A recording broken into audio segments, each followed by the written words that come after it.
Right now, we're going to have an opportunity to talk to none other than the quarterback of your Arizona Wildcats. We're going to just keep this going right here. Noah Fifita is sitting down with us, coming back now for his first full season as a starter. And first of all, Noah, I was just talking to your guy, T-Mac, and he said your nickname is Colo. Yes, sir. What does Colo mean to you?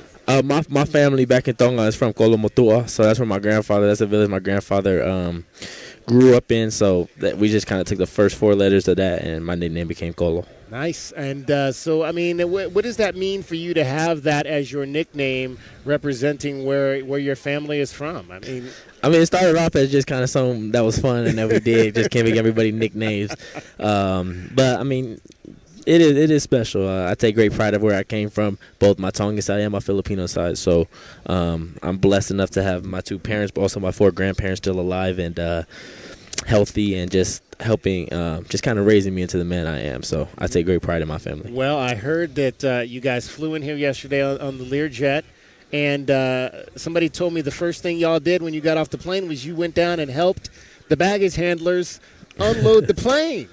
Like, that's insane that you guys were down there helping them unload the plane. Whose idea was that? Let's just go help take the bags off. That's just kind of how we were raised. We were raised as workers. When you grow up in a Polynesian household and you're a young kid, you're raised to just listen to your elders, to always help. You're doing the heavy lifting, things like that. So that's just kind of something that we did. I mean, we didn't really think twice about it. We all kind of just got off the plane and went and helped, I guess. This is your team now. So from day one, when you made the decision that you were going to stay, and walk me through that, your process, what you went through, the emotions when Jed left, to what's going to happen now, to when Brent got hired, and now, getting to know him and making the decision that this is where I want to be. Yeah, that's the exact story. I mean, it was a roller coaster. You go from coming home from the Alamo Bowl, and you can't wait to go back to Tucson because now you're thinking about a Big 12 title, a national title. So we get back, a couple days of work, and all of a sudden you find out that your head coach is leaving. So there's a lot of mixed emotions. Kind of when he left, my mind went everywhere, talked to everybody, and we finally came to the ultimate decision of staying together as a team. After meeting Coach Brennan, the type of coach he is, more importantly, the type of guy he is, he's a leader of men. He's a great culture builder, and we had a really good culture, so we wanted to stay together, continue to build on what we built. So he said up on the dais, because somebody asked him specifically about how he convinced you to stay. He said, the players were really the ones that did a lot of that. But what questions did you ask him? What things did you want to know from him to help you make that decision? Yeah, there's a lot of things, and we'll keep that in the room. I mean, there's probably 15 of us just asking questions for a couple hours. So Coach B, he's the most humble, one of the most humble, most genuine guys you'll meet, especially when it comes to head coaches. You'll never think he's a head coach the way he carries himself, but just super genuine, super down to earth. But it was a lot of the players. I mean, we had player one meetings, and we said that if we could if we could keep the core together, let's stay together and continue to build this. But whether he knows it or not, Coach B played such a big role in keeping us here, because at the end of the day, he's our leader. And if you don't believe in your leader, then what's the point of even staying? So as soon as we met him, the relationship we built with him, we trusted him. We knew he could take us where we wanted to go. And now that we made our decision, no more talking about the decision. Now it's time to prove it right. That's right. Well, I got to ask you, though, about the day at McHale Center, which is, I tell people, was one of the most incredible things I've ever seen. What was that like for you to walk out onto that court and announce to that packed crowd that you guys were committed to this university? It's a blessing. I still watch some videos about the announcement to this day. But, I mean, McHale's probably – is notorious for probably one of the best arenas in college basketball, and we're trying to match the energy in Arizona Stadium this year. But Tucson continues to show out for everybody. So being able to just kind of ease some of the stress, some of the concern in Tucson was great. But more importantly, coming out as a team, not making it about me and T-Mac, not making it about Jacob Mono, guys like that, making it about the team. That's why we all came out together. Noah Fifita is joining us, quarterback for the Arizona Wildcats. Okay, like I said, now you're one of the leaders on this team. team. How do you lead? What are some of the things you're doing daily to make sure that you're providing a good example for your guys, and the things that you tell them that you want to see from them as you guys try to build towards, like you said, a championship, or like T-Mac said, a team that's capable of potentially winning a Big 12 title and compete for a national title? Yeah, I mean, we're not afraid to say it. And my way of leadership is by example. I'm not much of a vocal guy. I'm not good enough with my words to inspire people vocally. So I just try to do everything right, work hard, continue to be consistent each and every day, and hope that I gain people's respect in that way. So that's my way of leadership, and I hope that I've gained some of the respect of my team. All right, you got some new running backs to get excited about back there. Quali Connolly comes into the fold. Obviously, Rayshawn Speedy Luke is back this year, and now you got the kid Ja'Cory Krosky-Merritt from New Mexico. What have you liked about what you've seen from those young men in this early spring? They're extremely professional, and you could add Kedrick into that mix as well from Ole Miss. So they're extremely professional. That was probably one of the concerns in fall camp. In spring ball. We lost our 3 leading rushers from last year. And then going into spring ball, obviously Quali got hurt, and we were down to, I think, 3 running backs at one point. So that was definitely a concern.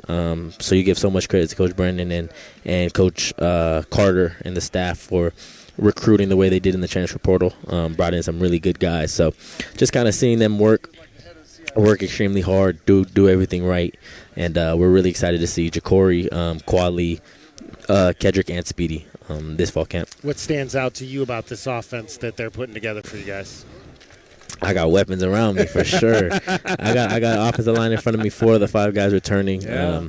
Obviously, they've been through adversity. They're very, very competitive, very, very good. So it's going to be fun having them in front of me to protect me. But just kind of the people that we have in the running back room. We have Center. 2 really good tight ends, and then obviously our receiver core is 8 deep. So obviously led by T. So it's gonna be really fun. Coach Babers is gonna lead the way, and we trust him. Yeah, you talk about Tetro McMillan there. When you get out there, when you watch him do his work every day, what most impresses you about what you see from him? I think everybody's so impressed by the acrobatic catches he makes and the things he's able to do athletically with his body and the catches he makes. To me, I'm not going to lie, I still get surprised by some of the things he does, but I've seen him do things the last 7 years that's like just ridiculous. So, anything's possible when it comes to that guy in the football. So, I guess that part doesn't surprise me as much as just his continued humility. We're talking about a guy that went for 1,500 yards last year, a guy that's probably the favorite for the Bletnikoff Award, the top 5 pick, and he still works the way he does. He still carries himself the way he does in terms of never taking the moment too serious, never being bigger than the team. So I think that's what impresses me the most. Still eating the Spam? Yes, sir, always. What's your favorite thing to have it with nowadays? Eggs and rice for sure. Eggs and rice for sure. Now, T-Mac just said, because we've seen you in some commercials, but T-Mac says you're not a very good actor. Would you say that? Oh. How would you rate your acting skills? My acting skills are pretty good. I haven't had to do much acting in the commercials I have done, but I wouldn't say my acting skills are too bad. Yeah, who's like, when you talk about, obviously, being able to play a lot of sports growing up, being in McHale Center for that moment, who's the best basketball player in this group that you guys have, you think? I'm going to give it a Nalo boy, T-Mac. He's probably our best hooper I see. Okay, how about you? You got any games? I'm all right. Nothing special. Nothing special. You've always been able to overcome your height, though. How have you been able to do that? I give all glory to God. He's always made me the height I needed to be to play at whatever level I'm at. So he doesn't make mistakes. I know that I'm made the way he destined me to be made. And then I just play the game how I was raised to play it, having fun, playing fast, playing confident, and then just over preparing, being the most prepared on the field. Okay, so how do guys? You said you're not vocal necessarily, like maybe some people are. So how do guys know when Noah Fifita is upset, when Noah Fifita is not happy with the situation? How do guys know that? I try not to get upset. I try not to. Okay, I'm not vocal in the sense I don't like to talk in front of a lot of people. I will when I have to. given my position, there's times I have to. Right. But I'm more of a one-on-one kind of conversation kind of guy. Take him to the side, tell him what I think, try to coach him up in that way. But even more important than that, I never try to get on somebody. I never try to blame somebody for anything. I always take the blame, and I never try to make somebody feel bad for a mistake. Outstanding. Well, Noah, we're looking forward to this 2024 season. First in the Big 12. Best of luck. We'll see you at practice on the 30th. Thank you. I appreciate it.